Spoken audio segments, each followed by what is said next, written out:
लगातार देश में बढ़ते अपराधों में अधिकतर कम पढ़े लिखे लोग और नशे से जुड़े लोग शामिल होते हैं। इंदौर में भी लालबाग क्षेत्र के निवास छोटे मासूम बच्चे व्हाइटनर का नशा के आदी हो रहे हैं। इन्हीं सभी बातों को देखते हुए इंदौर के पुलिस जवान संजय सावरे ने ऐसे बच्चों का भविष्य सुधारने का बीड़ा उठाया। 2016 से इंदौर में 4 बच्चों से शुरू किया कारवां आज 52 बच्चों तक पहुंच चुका है। जी हां, हम बात कर रहे हैं इंदौर के लालबाग क्षेत्र की, जहां मासूम बच्चों को गरीबी और आर्थिक तंगी के चलते काम करने को मजबूर होना पड़ा है। इंदौर के लालबाग स्थित बस्तियों में रहने वाले गरीब और आर्थिक तंगी से जूझ रहे बच्चों को निःशुल्क शिक्षा उपलब्ध करा रहा है। यह है मध्य प्रदेश पुलिस लाइन में पदस्थ संजय सावरे ने बताया कि क्षेत्र में 4 बच्चों से शुरू किया है यह अभियान अब 52 बच्चों तक पहुंच चुका है और आगे भी 100 बच्चों तक पढ़ाने की बात कर रहे हैं। उनका कहना है कि वर्तमान में मासूम बच्चे नाइट्रावेट, व्हाइटनर और अन्य मादक पदार्थों का सेवन करने के आदी हो रहे हैं, जिसके चलते ये बच्चे अपराध की दुनिया में चले जाते हैं। इसी को देखते हुए पुलिस जवान संजय सावरे ने यह बीड़ा उठाया है कि इन बच्चों का भविष्य पढ़ाई के माध्यम से ही सुधारा जा सकता है। हर सप्ताह बच्चों के लिए खाने और पढ़ाई का सामान लेकर जब भी आते हैं, क्षेत्र के बच्चे दौड़े चले आते हैं। जवान संजय सावरिया ने बताया कि वर्तमान में अविवाहित हूँ, इसलिए आधी सैलरी इन बच्चों पर खर्च करता हूँ और आधी सैलरी खुद पर।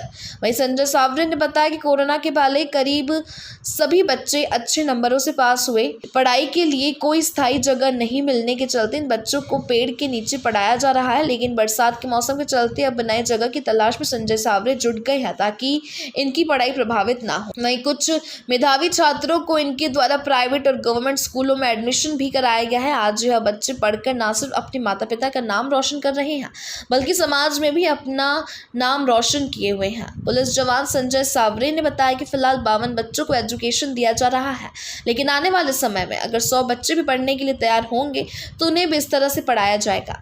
आज हम आपको बताएंगे कि यदि बारिश के मौसम में तेज आंधी तूफान आता है और बिजली गिरती है तो आपको उस कंडीशन में आपको क्या करना है, आपको कैसे अपना बचाव करना है। यदि बहुत बड़ा जंगल है और वहाँ पर ढेर सारे पेड़ हैं और आप अपने घर की ओर आ रहे हैं तो आपको बिजली से बचने के लिए क्या करना है, ये चीज का डेमो आज पंकज आपको देकर बताएंगे कि आपको बिजली गिरने पर क्या करना है। पंकज, मुझे बताइए, यदि तेज आंधी तूफान चल रहा है, तेज बारिश हो रही है और बिजली चमक रही है तो आप उस कंडीशन में क्या करोगे, इनको बताइए थोड़ा।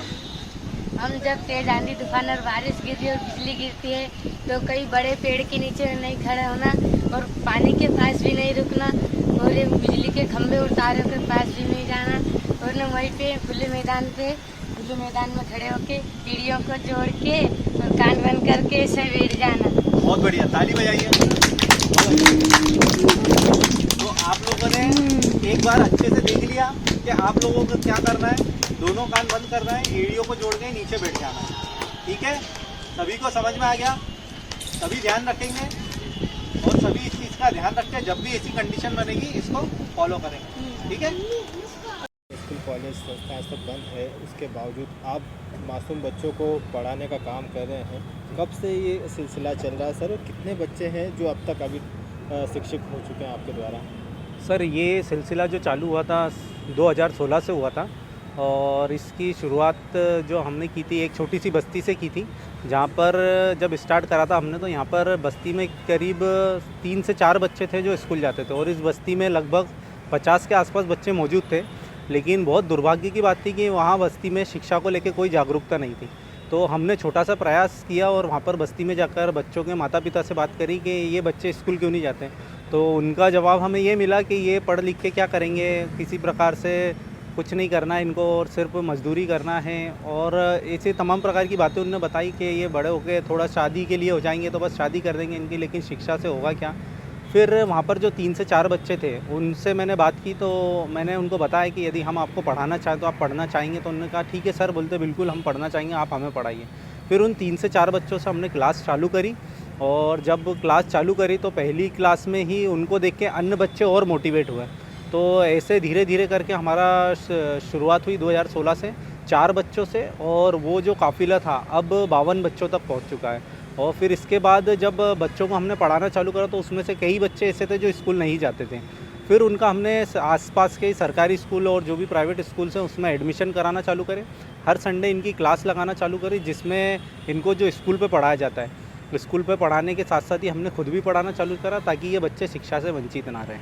आप जैसा बताए थे कि 2020 में कुछ बच्चे टॉप भी मतलब सारे पास हुए थे। जी, लॉकडाउन के पहले यह हुआ था कि एग्ज़ाम में जब हमने इनको 2016 से पढ़ाना चालू करा था तो फिर जब एग्ज़ाम हुए थे तो उसमें लगभग बस्ती के सारे बच्चे अपने अच्छे नंबरों से पास हुए थे। और उस बस्ती में कुछ बच्चे ऐसे हैं जिनकी उम्र तो बहुत कम है लेकिन उनको अंदरूनी ज्ञान और बहुत सारी चीज़ें जो भारत से संबंधित ज्ञान है वो बहुत सारा उनको प्राप्त हो चुका है और वो बहुत अच्छी जानकारी पढ़ते हो, बहुत इंटरेस्ट के साथ वहाँ पर क्लास में पढ़ने के लिए आते हैं। अच्छा, बच्चों को इस दौरान जो बुक्स और बैग वगैरह जो है वो आप कैसे उपलब्ध कराते हैं? जी, वैसे तो वेतन मेरा जो आता है तो उसमें से ही मेरी पूरी कोशिश रहती है कि मैं उसमें से ही उनका जो इच्छा है वो पूरी कर दूं। और अमूमन उनको जो ज़रूरत रहती है, जैसा कि इस बस्ती के अंदर कुछ बालिकाएं ऐसी हैं और कुछ बच्चे ऐसे जो बारात में लाइट जो होती है वो लाइट उठाने का काम करते हैं। तो ये पहले जब शिक्षा को लेके जागरूकता थी इनमें तो ये उस बचे हुए पैसे से जो बारात में बत्ती उठाते थे उसके पैसे से ये अपने शिक्षा की सामग्री खरीदते थे। फिर धीरे धीरे जानकारी प्राप्त हुई तो मतलब रात को जब ये आते थे तो किसी न किसी प्रकार से असामाजिक तत्व के लोग भी इनसे टकराते थे और कुछ ना कुछ छेड़खानी वगैरह ये सब चीज़ें करते थे। लेकिन फिर हमने यहाँ पर शिक्षा की जागरूकता का जो अभियान है हमने चलाया जिसका नाम है ऑपरेशन स्माइल। हमने फिर इनको बच्चों को इनकी जो ज़रूरत की सामग्री है शिक्षा से संबंधित जैसे कॉपी, पेन, पेंसिल, बैग ये सब मुहैया कराना चालू करी। और धीरे धीरे ये बच्चे जो हैं जो नशे की ओर बढ़ रहे थे या जो गलत जगह पर जा रहे थे वो वहाँ ना जाके अब शिक्षा के मार्ग पे चलने लगे। आपकी संस्थाओं से और कुछ लोग जुड़े हैं या फिर आपको आर्थिक मदद कहीं और सामाजिक संगठनों से मिलता है? नहीं सर, हमें किसी प्रकार की कोई मदद नहीं मिलती है। जो भी हमसे होता है हमारे हैसियत के हिसाब से, हमारे स्तर के हिसाब से हम बच्चों तक मदद पहुंचाते हैं। और इसमें मेरे कुछ मित्र भी हैं जैसे पवन प्रजापति हैं, अजब सिंह रावत हैं, प्रीति मैम है, रितिका जी हैं, अक्की जी, तरुण जी, भरत जी और अन्य साथी हैं। ये सभी मिलकर समय समय पर आके इन बच्चों को मार्गदर्शित करते हैं, अपना जो भी कीमती समय रहता है निकाल कर इन बच्चों को शिक्षित करते हैं ताकि ये बच्चे शिक्षा की ओर बढ़ें और देश का नाम रोशन करें। अभी तो आप अविवाहित है मतलब सिंगल हैं, जी। तो आने वाले समय में आपका विवाह भी होगा तो परिवार और इन बच्चों में किस तरह का सामंजस्य बिठाएंगे आप? सर, मेरा उद्देश्य यह है कि मैं जो वर्तमान में जो कर सकता हूँ मैं उतना इन बच्चों के लिए कर दूँ, क्योंकि बात का तो मैं कुछ नहीं कह सकता बाद में क्या है क्या नहीं है, लेकिन मेरा प्रयास हमेशा ये रहता है कि मैं इनका वर्तमान सुधार दूँ। कभी हमने इन बच्चों को एक दिन खाना खिलाते हैं तो हम सिर्फ एक दिन के लिए इनका पेट भरते हैं, लेकिन हमने इनको अभी से शिक्षित कर दिया तो आगे जाके खुद अपना पेट भर लेंगे। तो हमारा प्रयास यही है, मैं आज भी इन बच्चों को पढ़ाता हूँ और आगे भी मेरा प्रयास यही रहेगा कि ऐसे बच्चे आज 52 हैं, लगभग 100 के आसपास भी बच्चे हो जाए तो भी मेरा प्रयास जारी रहेगा। अपना परिचय दे दीजिएगा। मेरा नाम संजय सांवरे हैं, मैं वर्तमान में इंदौर लाइन में पदस्थ हूँ। संजय जी, जो क्षेत्र आप बता रहे हैं वो तो काफ़ी गरीब तबका है, तो किस तरह से यहाँ के बच्चों को आपने पढ़ाई में लगाया?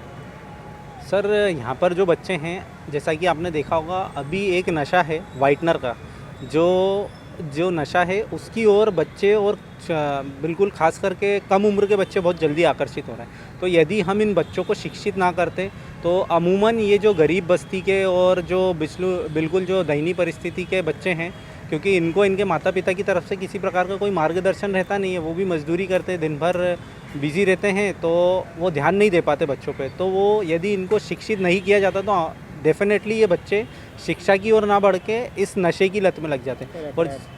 और जब इनको शिक्षित नहीं किया जाएगा तो या डेफिनेटली किसी न किसी प्रकार का अपराध से जुड़ेंगे और ये अपराध की गतिविधियों में लिप्त हो जाएंगे। तो हमारा प्रयास यही है कि ये बच्चे शिक्षा की ओर बढ़ें और शिक्षित हो जाएं और किसी न किसी प्रकार से इन अपराधों से और इन जो होने वाली गतिविधियां नशे की तो इनसे बचे रहें और देश का और अपने समाज का नाम रोशन करें।